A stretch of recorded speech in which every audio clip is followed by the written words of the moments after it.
This is the MDRT podcast. Everyone can feel stressed during a crisis, and that includes your staff.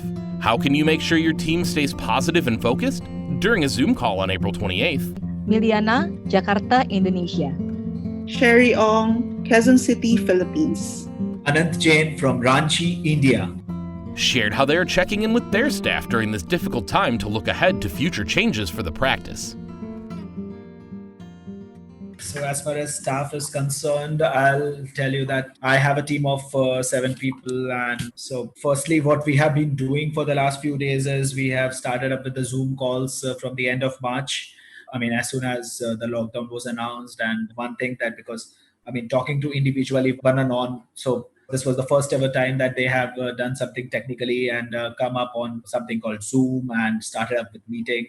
So we have a fixed time, like 10, 15, we all join together and come up on the office meeting. So we distribute the work and we report on whatever has happened yesterday. So this is what we are doing regularly, distributing the work. Everyone has their assigned set of work, whatever job responsibilities they have, and they're working on it. I particularly am blessed not facing such problems with the higher level of management whose job is to talk to clients. There I'm facing no problems. But at the lower end, the collection boys and the logistics people, or probably the back office who's not much with talking to clients and all. So like the entire team is there. And I personally believe I'm not facing such problems. So maybe I have not thought of it. But yes, I continuously keep them motivated about the situations. I'm not going for a pay cut because what generally we're helping others, right? So we are going out to help the poor and needy. But people who are directly associated to us, they have their rights to live. So I personally believe instead of pay cuts, we should actually give a little bit of more help towards them. Say if you're paying an X amount, add certain, maybe in kind, not in cash, and give it to them to keep them motivated. I mean, my driver is not here, but he's not working right now, maybe, but I can't be cutting his salary or something. So personally, I believe hand holding them at this particular point of time will make them slowly and gradually realize that, okay, this is the company I would like to work with and move ahead with personally. In fact, I would like to add one more thing is just to take more of a time for that. For my staff engagement, I've started up, you remember you have a Big Brother game. In India, we call it Big Boss, where there is a lockdown. There are a couple of celebrities in the house and they're asked to do a couple of tasks. I don't know if you have heard of it or not. Okay, so what we're doing right now is in this particular time, all these staff members, I'm giving 4 tasks apart from the office work that they have to do. I'm giving them 4 tasks, one on their health. So they have to do the assigned yoga activity for 30 seconds. So they have to share a video with their family doing a particular activity, say making a tea for them and serving them, or an activity of talking to a client or a colleague and explaining about a product. So a couple of such activities are being shared every day, and just to keep them engaged because everyone is free. I mean, apart from the course that they have to do regularly, they are a little free. So just engaging them and keeping them motivated is, I personally think, this is helping. Yeah. I'm also having staff.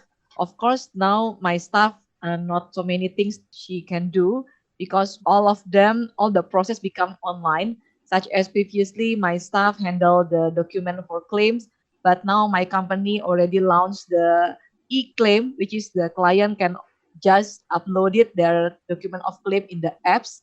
So everything just go online and virtually. I mean, my staff, of course, not so many things that he has to do now. But of course, I will not fire her because I believe that in this time, he still need the money as well. So what I'm trying to do, I try to change the job description. Instead of handling the client's claim documents, I ask her to help me in terms of helping me when I'm doing a Zoom meeting for my customer gathering. So he is the one who become the host and select the people. I mean, for the security reason, of course, it's better for us to use the menu, allow people to go into our Zoom, right? So the things I ask her to handle, as well as I ask also my staff to help me to design PowerPoint's presentation, editing my video and also my recording so that I can deliver it to my clients. Because in this point in times, I also want to create many videos, and from the recording, they can get the editing, and then my staff helping me for editing the videos before I send it to my clients. So this is the things that I think more on the IT, more on the digital things that I need the support from my staff. Of course, it is not so easy because my staff also has no background for handling the IT things, right? However, as also I learn, I ask my staff also to learn how to do it.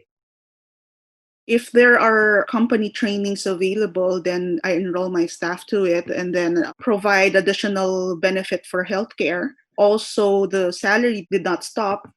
I just want her to make sure, or I just want them to make sure that they don't go out of their houses and they will be healthy when things go back to normal.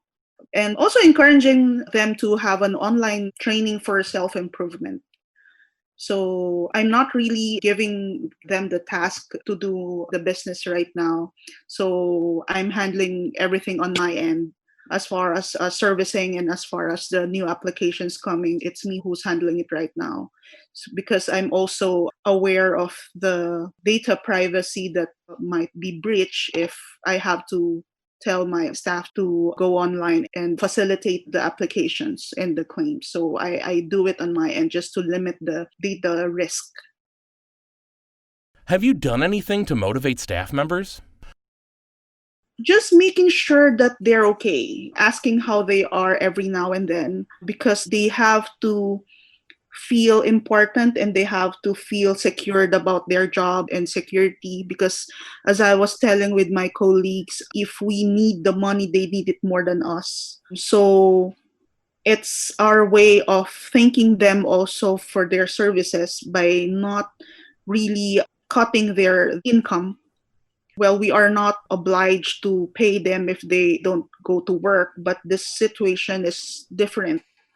So human compassion and humanitarian reasons come in, the social responsibility of helping. If we can donate to others who are asking for donations, why can't we do that to people who are around us and people who help us with our business? So the first thing to do for me before we help others is making sure that our staff or the people that serve and help us with our business should come first. Yes, if there's still extra to give, if you still have the resources to give, then that's the time that you give to others. So charity begins at home. Yeah. Yes, charity begins at home.